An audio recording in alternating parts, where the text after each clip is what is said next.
Hello बच्चों, कैसे हो आप लोग? अच्छे होंगे बेटा। बेटा आज मैं आपके लिए लेकर के आई हूँ यूपी बोर्ड 10th क्लास के लिए बिहारी लाल जी का चैप्टर है आपका नीति। ठीक है बेटा, चैप्टर है आपका भक्ति और नीति। इसमें भक्ति मैं आपको पहले ही पढ़ा चुकी हूँ और आज मैं आपको पढ़ाऊंगी नीति। ठीक है बेटा, तो आज हम जान लेते हैं बिहारी लाल जी का चैप्टर नीति के दोहे। ठीक है, तो देखते हैं क्या कहते हैं यहाँ पे बिहारी लाल जी।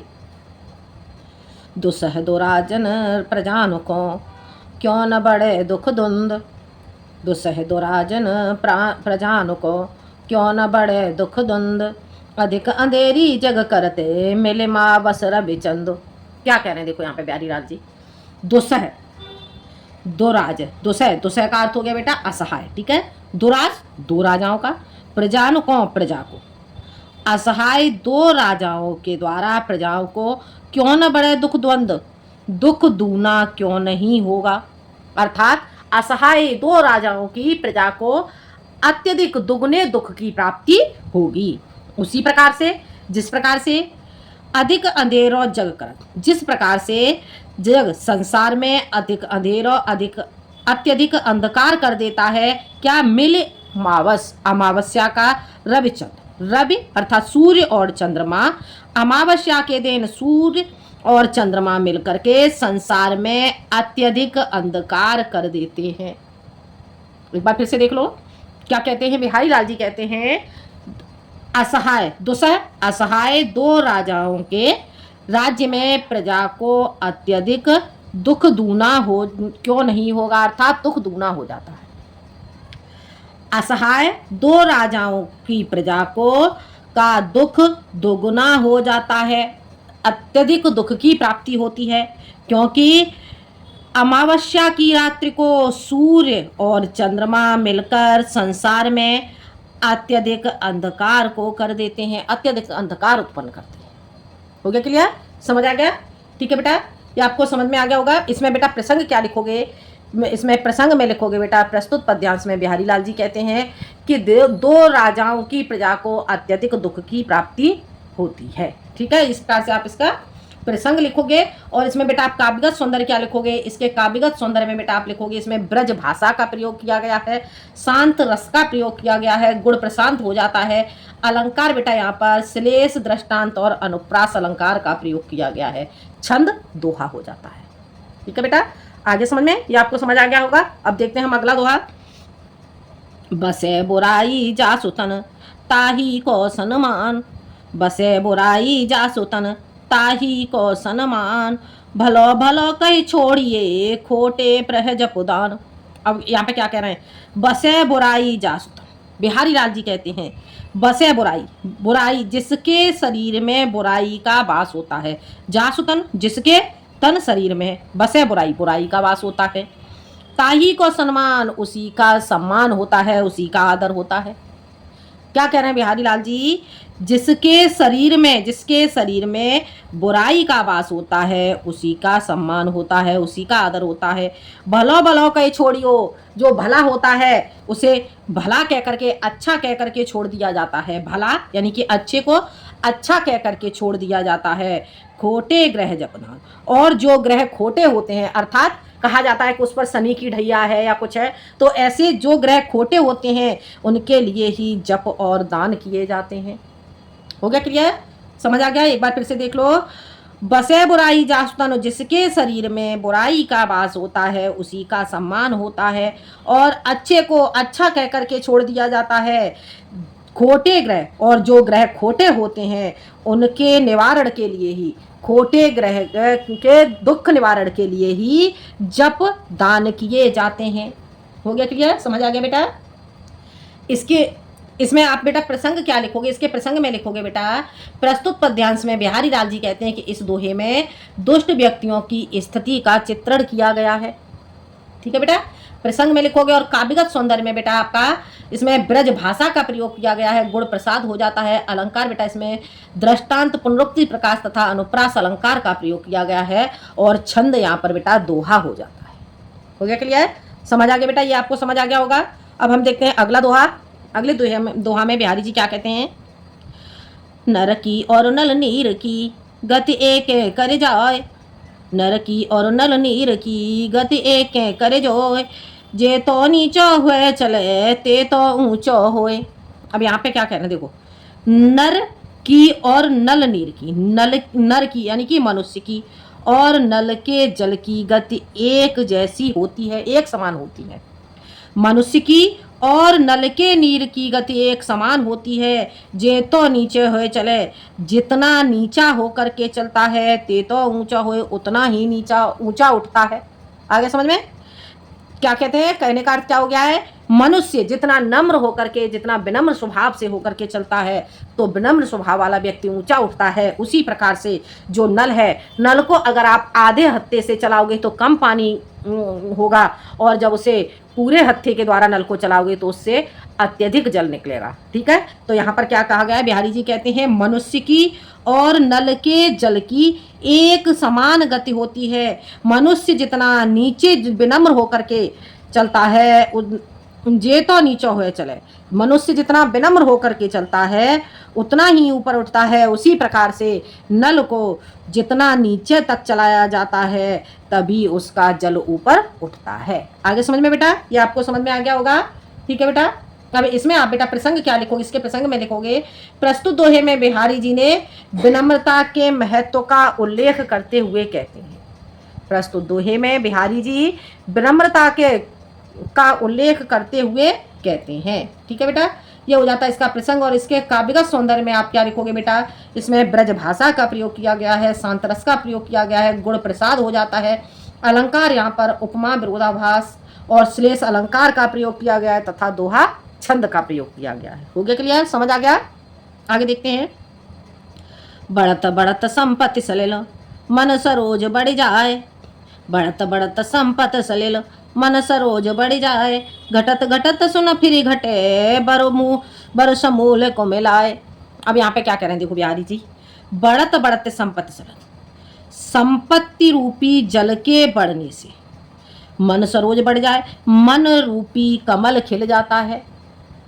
संपत्ति रूपी जल के बढ़ने से मन रूपी कमल अर्थात मन रूपी कमल के नाल की बेल बढ़ जाती है। घटत घटत सुन फिर घटे, और जब जल की कमी होती है, उसी तालाब में जब जल की कमी होती है तो क्या होता है, वह जल कम होने के साथ साथ कम नहीं होता, घटता नहीं है, अपितु समूल नष्ट अर्थात जड़ से ही नष्ट हो जाता है। आगे समझ में, एक बार फिर से देख तो, बढ़त बढ़त संपत्ति सलद, संपत्ति रूपी जल के बढ़ने से मन रूपी कमल खिल जाता है, और घटत घटत सो फिर न घटे, और फिर जब जल घटता जाता है तो वह फिर घटता नहीं है बल्कि जड़ से ही नष्ट हो जाता है। हो गया क्लियर, समझ आ गया। तो ये बेटा आपका जो दोहा है कंप्लीट हो जाता है। ठीक है, तो इसमें बेटा आप संदर्भ क्या लिखोगे, इसके संदर्भ में लिखोगे, प्रस्तुत दोहे में धन का मन पर क्या प्रभाव पड़ता है इसके बारे में बताया गया है। प्रस्तुत दोहे में बिहारी लाल जी के द्वारा धन का मन पर क्या प्रभाव पड़ता है इसके बारे में बताया गया है। ठीक है बेटा, और इसमें आपका काव्य का सौंदर्य ब्रज भाषा का प्रयोग किया गया है, शांत रस का प्रयोग किया गया है, गुण प्रसाद हो जाता है, अलंकार इसमें आपका बेटा पुनरुक्ति प्रकाश रूपक और अनुप्रास अलंकार का प्रयोग किया गया है, और दोहा छंद हो जाता है। हो गया क्लियर, समझ आ गया। अब हम बढ़ते हैं बेटा आगे, अगला देखते हैं, जो चाहत चटक न घटे मैलो होए न मेत, जो चाहत चटक न घटे मैलो होए न मेत, रज राज सुन छुबाए तो नेह नेह चीकनो चित्त।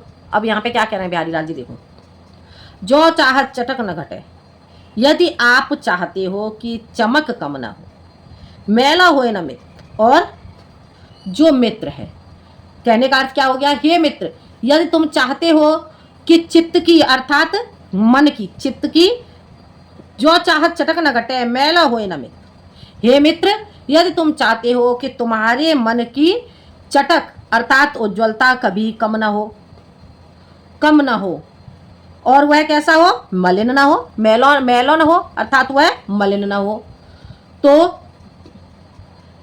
रज राजस न छुबायत, तो प्रेम रूपी रज राजस, रज राजस का अर्थ हो गया बेटा, रज राजस का अर्थ हो जाएगा बेटा यहाँ पर आपका गर्व क्रोध, आदि जो रजोगुण होते हैं, रजोगुण रूपी धूल न छुपाए, रजोगुण रूपी धूल से उसे मत छूने दो। नेह चीकनो मित, और प्रेम रूपी तेल के द्वारा इस मन को चिकना होने दो। आगे समझ में? प्रेम रूपी तेल से चिकने उस मन को रजोगुण रूपी धूल का स्पर्श मत होने दो। आगे समझ में? एक बार फिर से देख लो। कहने का अर्थ क्या है?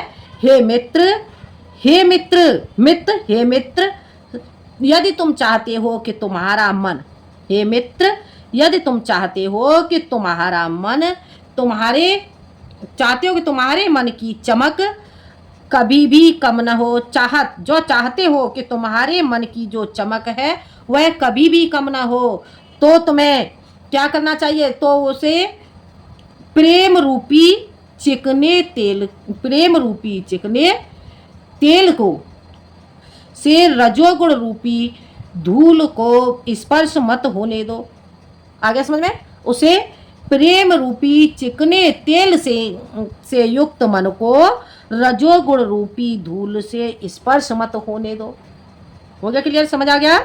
हे मित्र, यदि तुम चाहते हो कि तुम्हारा जो चित्त है वो उज्जवल हो, ठीक है, उज्जवल हो, मलिन न हो, तो तुम्हें क्या करना चाहिए? तो तुम्हें अपने प्रेम रूपी चित्त को तेल से, प्रेम रूपी चिकने मन को रजोगुण रूपी धूल से स्पर्श मत होने दो। हो गया क्लियर? समझ आ गया बेटा?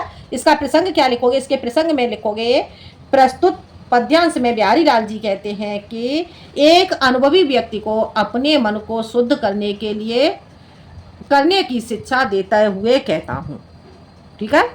आगे समझ में? और इसमें बेटा आप काव्यगत सौंदर्य, इसमें ब्रज भाषा का प्रयोग किया गया है, शांत रस का प्रयोग किया गया है, गुण प्रसाद हो जाता है, अलंकार बेटा इसमें आपका अनुप्रास रूपक तथा श्लेष अलंकार का प्रयोग किया गया है, और दोहा छंद का प्रयोग किया गया है।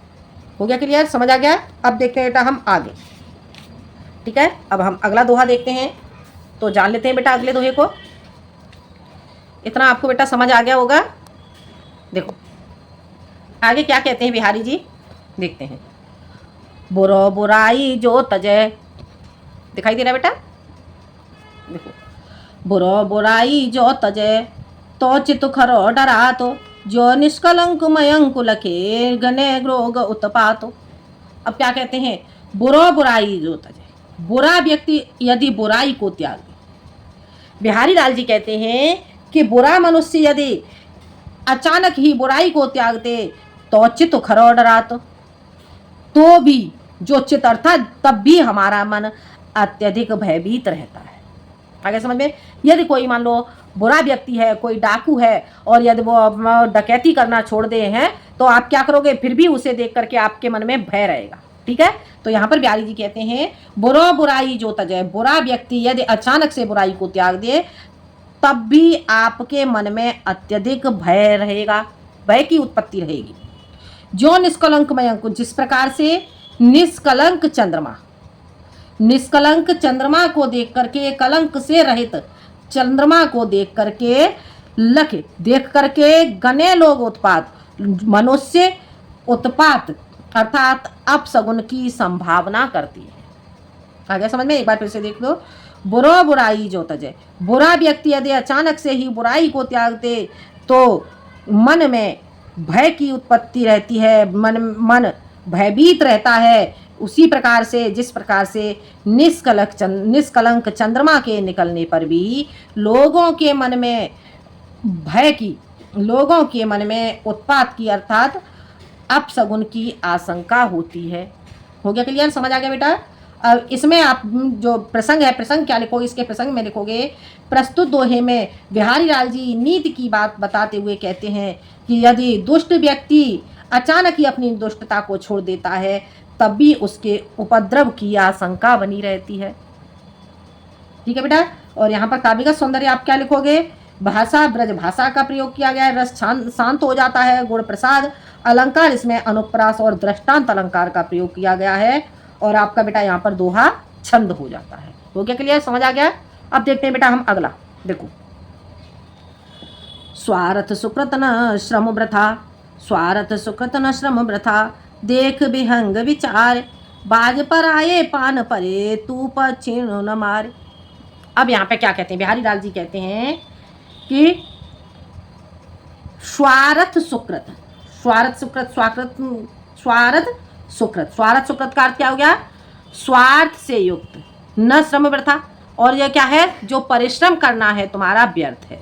देख विहंग विचार, देख करके विहंग विचार, विहंग विचार अर्थात कहने का अर्थ हो गया, हे राजा जय सिंह रूपी बाज, हे राजा जय सिंह रूपी बाज, इन पक्षियों को मारने का, इन पक्षियों को, विहंग विचार यानी कि पक्षियों के मारने के, पक्षियों को मारने से ना तो तेरा स्वार्थ सिद्ध होता है और ना ही सत्कर्म, ठीक है, और ना ही यह सत्कर्म है, ठीक है। तो ऐसा करने से जो तुम्हारा परिश्रम है, जो व्यर्थ ही परिश्रम है, उसे त्याग दो, ठीक है। कहने का अर्थ क्या हो गया, हे बाल तू भली प्रकार विचार कर, हे बेहद, हे बाल तू भली प्रकार से विचार कर ले, इस प्रकार हे बाज पराये पान पर तू, पराये पान यानी कि दूसरों को दुख दे करके, ठीक है, दूसरों को दुख दे करके, दूसरों के हाथों में पड़ करके, पराये पान पर, पानी का अर्थ हो गया हाथ, दूसरों के हाथ में पड़ करके तू पक्षहीन न मार, और तू क्या कर, पढ़कर अपने साथी अन्य पक्षियों को अर्थात अन्य राजाओं को मत मार। आगे समझ में, एक बार फिर से समझ लो। बिहारी लाल जी कहते हैं कि हे जयसिंह रूपी बाज, हे जयसिंह रूपी बाज, इन पक्षियों को मारने से न तो तेरा स्वार्थ सिद्ध होता है और न ही सत्कर्म है, ना ही ये अच्छा कर्म है, और न ही ऐसा करने से जो तेरा श्रम है, जो परिश्रम है तेरा, वही सार्थक होता है, अर्थात तेरा परिश्रम भी व्यर्थ है, ठीक है।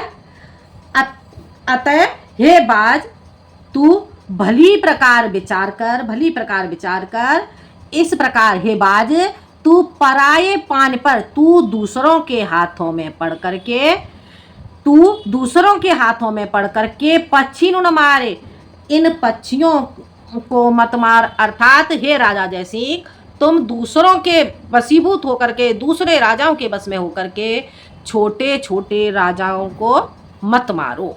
आगे समझ में, तो ये था बेटा आपका। अब इसका बेटा आप प्रसंग क्या लिखोगे, इसके प्रसंग में लिखोगे बेटा, प्रस्तुत पद्यांश में बिहारी लाल जी कहते हैं कि दूसरे लोगों के बहकावे में आकर के अपने साथियों के साथ दुर्व्यवहार करने वाले व्यक्ति को बाज के द्वारा समझाया गया है, बाज के प्रसंग के द्वारा समझाया गया है, ठीक है बेटा। और इसका काव्यगत सौंदर्य में क्या लिखोगे, इसका काव्यगत सौंदर्य लिखोगे बेटा, यहाँ पर आपका ब्रज भाषा का प्रयोग किया गया है, शांत रस का प्रयोग किया गया है, गुण यहाँ पर आपका प्रसाद हो जाता है, अलंकार आपका यहाँ पर बेटा, अलंकार आपका बेटा यहाँ पर हो जाएगा आपका इसमें आपका अन्योक्ति अलंकार का, ठीक है, अलंकार आपका अन्योक्ति अलंकार का प्रयोग किया गया है और श्लेष अलंकार का प्रयोग किया गया है, ठीक है। यहाँ पे बेटा पराये पान पर, पराये पान पर में आपका श्लेष अलंकार का प्रयोग किया गया है, ठीक है, पराये पान पर में श्लेष अलंकार का प्रयोग किया गया है, तो यहाँ पर आपका अन्योक्ति और श्लेष अलंकार का प्रयोग हो जाएगा, ठीक है, और छंद यहाँ पर आपका दोहा हो जाता है, ठीक है। आ गया समझ में। तो ये था बेटा आपका बिहारी लाल जी का चैप्टर नीति, ठीक है, भक्ति मैं आपको पहले पढ़ा चुकी हूँ और ये था आपका नीति। बेटा आपको वीडियो पसंद आए तो लाइक करें, शेयर करें और सब्सक्राइब करें। मिलते हैं हम अगले वीडियो में इसके अभ्यास प्रश्न के साथ, ठीक है। अगले वीडियो में आपको इसके अभ्यास प्रश्न समझाऊंगी। जब तक के लिए धन्यवाद।